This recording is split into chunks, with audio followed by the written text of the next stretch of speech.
Siva's kitchen. இன்றைக்கி நம்ம பார்க்க போகிற ரெசிபி ஒரு சிக்கன் ரெசிபி. இது வந்து ரொம்ப ரொம்ப ஈஸியாக நம்ம செஞ்சிடலாம். இது வந்து கொரியன் ஸ்டைல் சிக்கன் அப்படின்னு சொல்லுவாங்க. ஆனால் இது கொரியாவில் செய்யலை, இது சிவாஸ் கிச்சனில் தான் செய்கிறோம். இந்த ஐஎம்எஸ் ட்ராமெட்டில் தான் இன்றைக்கி இந்த ரெசிபி நம்ம எப்படி செய்கிறதுன்னு பார்க்க போகிறோம். ஸோ இந்த ஐஎம்எஸ் சிக்கன் உங்களுக்கு தெரியும், இது வந்து நம்ம பொரிச்சு சாப்பிட்டாலே நல்லா டேஸ்ட்டாக தான் இருக்கும். இருந்தாலும் இன்றைக்கி கொஞ்சம் ஆடட் ஃப்ளேவராக இதை நம்ம முதல்ல பொரிச்சிட்டு அப்புறமா ஒரு சிம்பிள் சாஸில் மிக்ஸ் பண்ணி இதை எப்படி செய்கிறதுன்னு பார்க்கலாம். ஃபர்ஸ்ட் இந்த சிக்கன் ட்ராமெட்ஸை நம்ம பொரிச்சிக்கணும். ஸோ நீங்கள் இந்த மாதிரி ஒரு பேனில் எண்ணெய் ஊற்றி எப்பயுமே சிக்கன் பொரிக்கிற மாதிரி நீங்கள் பொரிச்சு ஃபர்ஸ்ட் இதை எடுத்து வச்சுக்கணும். ஸோ நான் வந்து இன்றைக்கி எண்ணெயே ஊற்றாமல் என்னோடய இந்த ஏர் ஃப்ரையரில் இந்த சிக்கனை நான் இப்போ பொரிக்க போகிறேன்.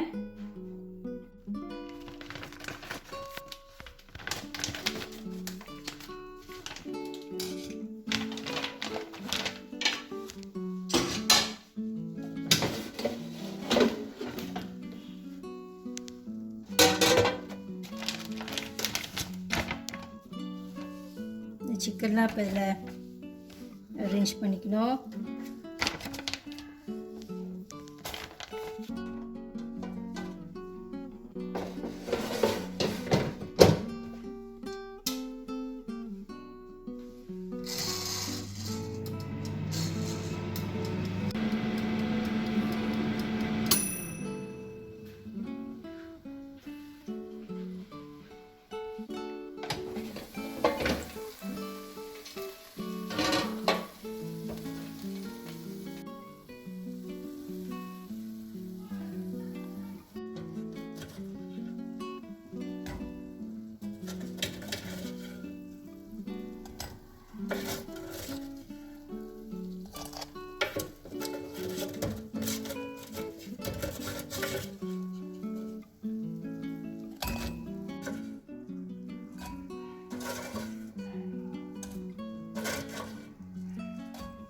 கோழி ஃப்ரை பண்ணிக்கிட்டு இருக்குது ஏர் ஃப்ரையரில்.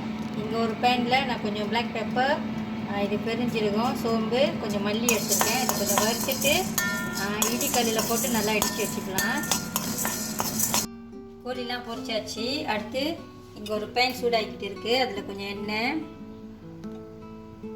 எண்ணெய் கொஞ்சமாக ஊற்றுறேன். அடுத்து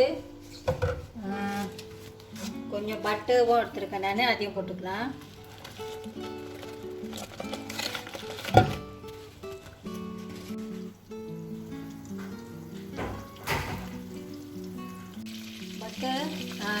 மெல்ட் பண்ணிடுச்சு. நான் அதில் 1 டேபிள் ஸ்பூன் இந்த மாதிரி ரவுண்டர் சில்லி பவுடர் போட்டுக்கிறேன்.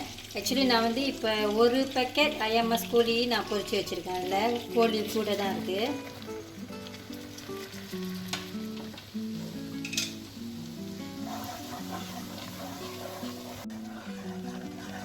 கொஞ்ச நேரம் இந்த சில்லி வாசம்லாம் கொஞ்சம் போயிட்டோம், பச்சை வாசம்லாம்.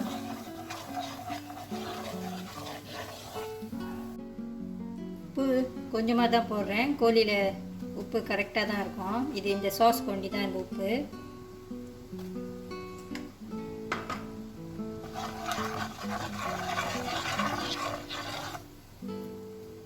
அடுத்து ஹனி,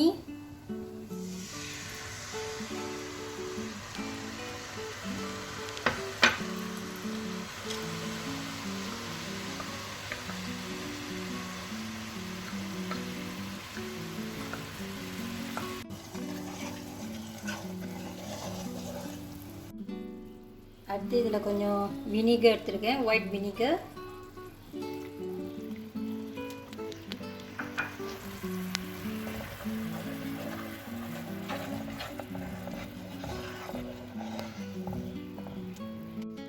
அடுத்து நான் இங்கே கொஞ்சம் பவாங் கோரேங், இது பவாங் புத்தே கோரேங், இது ரெண்டையும் இப்போ போட்டுக்கலாம். இந்த பவாங் புத்தே வந்து நான் கொஞ்சம் அப்படியே உடச்சி விட்டுக்க போகிறேன், ஸ்மால் பீசஸாக. நல்லா கொஞ்சம் அப்படியே ஹன்ச்சோ பண்ணி விட்ருங்க. நீங்கள் ரோ கார்லிக் சாப் பண்ணி போடுறனாலும் ஓகே தான், அதுவும் நல்லா தான் இருக்கும்.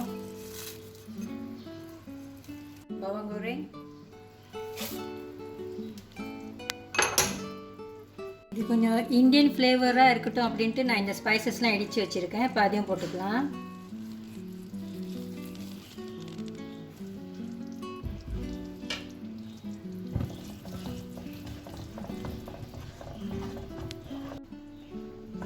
இது இப்போ நல்லா ஒரு பாயில் வரட்டும்.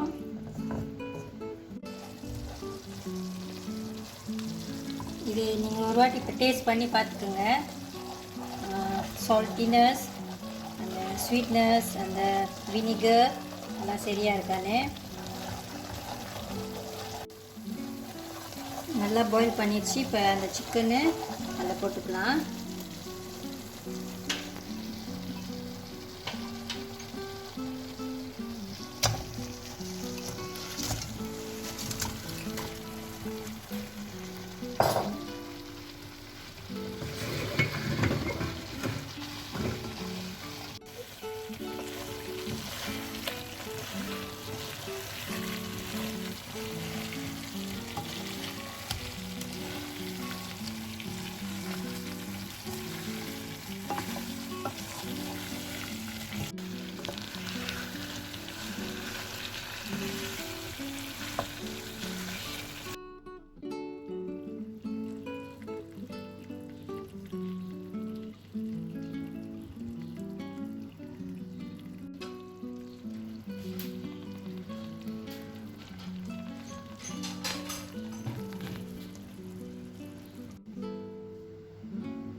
நீங்களும் இதே மாதிரி ஒரு வாட்டி இந்த ஐஎம்எஸ் கோழியில் ஈஸியாக இது மாதிரி சிக்கன் ரெசிபி ஒன்றே செஞ்சு பாருங்கள். இது ரொம்ப நல்லாயிருக்கும். தேங்க்யூ ஃபார் வாட்சிங்.